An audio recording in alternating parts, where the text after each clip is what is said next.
Hello दोस्तों, आपको हमारे YouTube channel unique GK study में स्वागत है।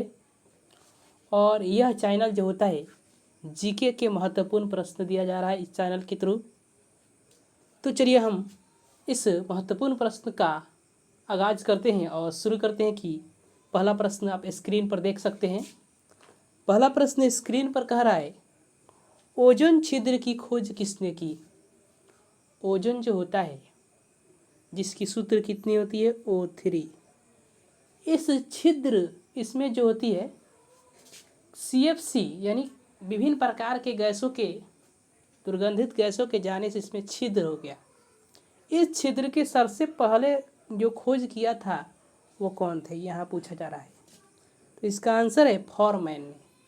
फॉरमैन ने ओजोन छिद्र का खोज सबसे पहले कर दिया था। अगर पूछ दिया जाए कि ओजोन जो होता है वायुमंडल के किस मंडल में पाया जाता है, तो आप बता सकते हैं कि समताप मंडल में ओजोन छिद्र पाया जाता है। अब है 2 नंबर प्रश्न, ओजोन छिद्र कहाँ खोजी गई है।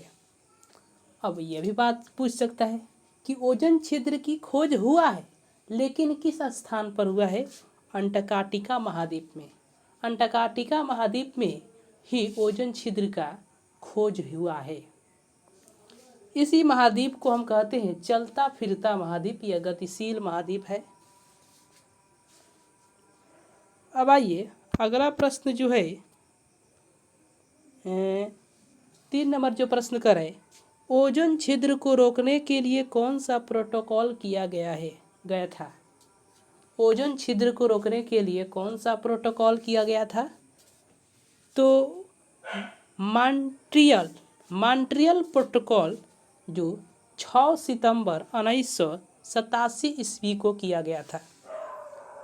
मॉन्ट्रियल प्रोटोकॉल जो होता है ओजोन छिद्र में नियंत्रण पाने के लिए किया गया था। कब किया गया था? 16 सितंबर 1987 ईस्वी को किया गया था। इसी की वजह से 16 सितंबर को हम ओजोन दिवस के रूप में मनाते हैं। 4 नंबर क्वेश्चन आप देख सकते हैं, ओजोन दिवस कब मनाते हैं। तो ओजोन दिवस हम मनाते हैं 16 सितंबर को। बहुत ही महत्वपूर्ण प्रश्न है। अब सूखा रोग किसे कहते हैं। रिकेट्स रोग को कहते हैं सूखा रोग। रिकेट्स जो रोग होता है उस रोग को कहा जाता है कि यह एक प्रकार का सूखा रोग है। अब यह पूछ सकता है कि रिकेट्स का संबंध किस विटामिन से है। 6 नंबर क्वेश्चन कह रहा है, यानी किस विटामिन की कमी से रिकेट्स नामक रोग होता है। तो वो विटामिन डी जो सूर्य के प्रकाश में सबसे अधिक मात्रा में पाया जाता है। विटामिन डी का रासायनिक नाम क्या है पूछ सकता है। विटामिन डी का रासायनिक नाम होता है कैल्सीफेरॉल। कैल्सीफेरॉल जो है विटामिन डी का रासायनिक नाम है।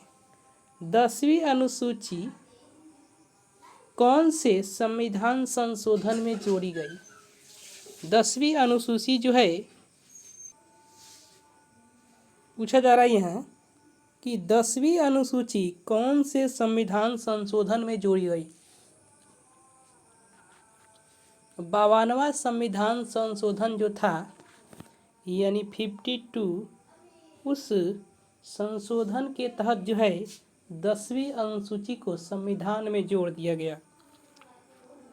अब है कह रहा है 9 नंबर, रोनाल्ड रॉस ने किस रोग के उपचार में महत्वपूर्ण योगदान दिया। तो मलेरिया रोग के उपचार के लिए। मलेरिया जो होता है एक प्रोटोजोआ के कारण होता है। उस प्रोटोजोआ का नाम है प्लाज्मोडियम प्रोटोजोआ। और मलेरिया जो होता है मादा एनोफिलीज मच्छर के काटने से होता है। मलेरिया किसके कारण होता है पूछ सकता है। तो मलेरिया प्लाज्मोडियम प्रोटोजोआ के कारण होता है। 11 नंबर प्रश्न कर रहे, मलेरिया का उपचार किससे होता है। सिनकोना और कुनैन दवा से, यानी सिनकोना और कुनैन से जो दवा बनती है उसी से मलेरिया का उपचार किया जाता है। पक्षियों के अध्ययन को क्या कहा जाता है, यहाँ पूछा जा रहा है। अनिर्थोलॉजी, अनिर्थोलॉजी कहा जाता है पक्षियों के अध्ययन को। अब कह रहा है कि खाने का सोडा, जिसे हम बेकिंग सोडा कहते हैं, का रासायनिक सूत्र क्या है।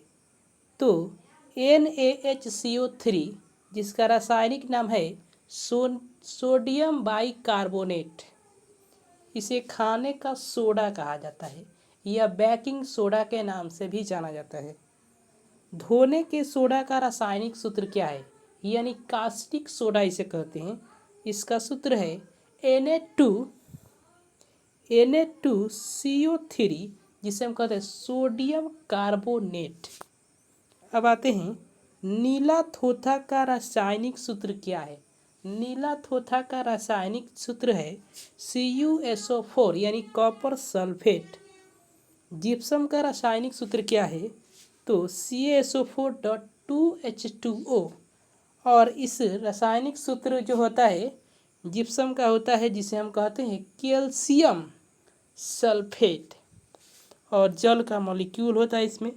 प्लास्टर ऑफ पेरिस का सूत्र कैसे बनता है। प्लास्टर ऑफ पेरिस का सूत्र, जब हम क्या करते हैं कि जिप्सम में से जल को क्या करते हैं, निकाल देते हैं, तो उस प्रकार से बनता है प्लास्टर ऑफ पेरिस।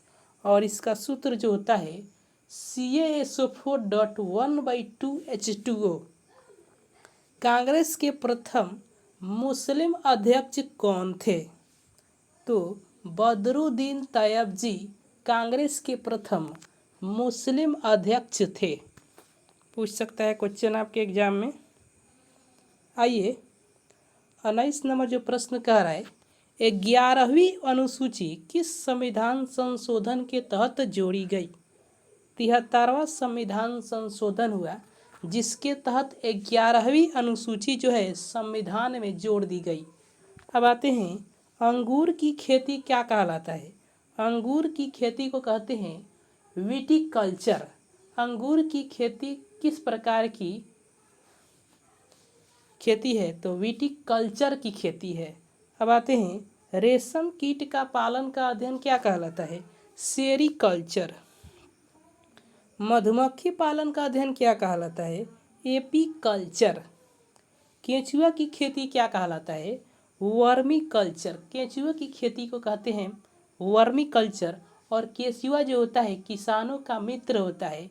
यह इसलिए किसानों का मित्र होता है क्योंकि जो होती है खेतों की क्या करता है, उसकी मिट्टी को उलट पलट करता है और उसकी उर्वरकता को क्या करता है, बढ़ा देता है, जिससे उसमें फसल जो होते हैं मजबूती अवस्था में पैदावार होता है। इस प्रकार से केंचुओं को किसानों का मित्र कहा जाता है।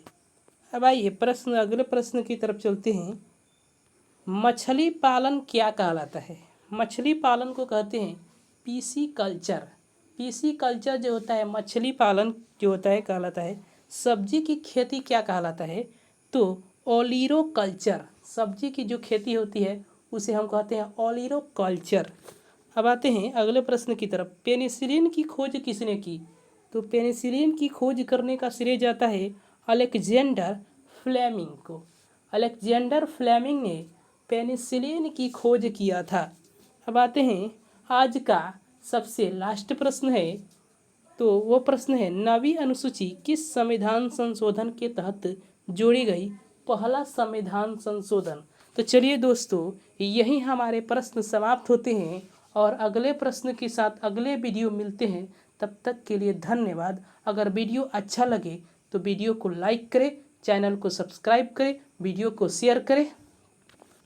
तो चलिए दोस्तों, अगले वीडियो मिलते हैं, तब तक के लिए धन्यवाद।